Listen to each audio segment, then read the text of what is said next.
আজকে এমন একজনের কথা বলবো, তিনি মানুষের চোখে হয়তো ছোট হতে পারেন, কিন্তু সমাজের চোখে ছোট নন। তিনি ডাক্তার গণেশ বারাইয়া, ভারতের গুজরাটের একজন চিকিৎসক, যার জীবন কাহিনীর শারীরিক প্রতিবন্ধতাকে জয় করে স্বপ্ন পূরণের এক অনুপ্রেরণামূলক উদাহরণ।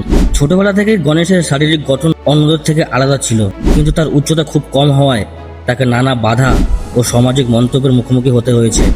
কিন্তু তিনি কখনো নিজের স্বপ্নকে ছোট হতে দেননি। ছোটবেলা থেকে তার লক্ষ্য ছিল ডাক্তার হওয়ার, মানুষের সেবা করার।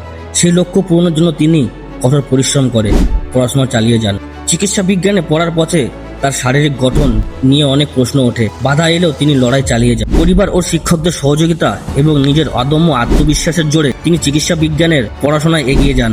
শেষ পর্যন্ত তিনি MBBS সম্পূর্ণ করে চিকিৎসক হিসেবে কাজ শুরু করেন।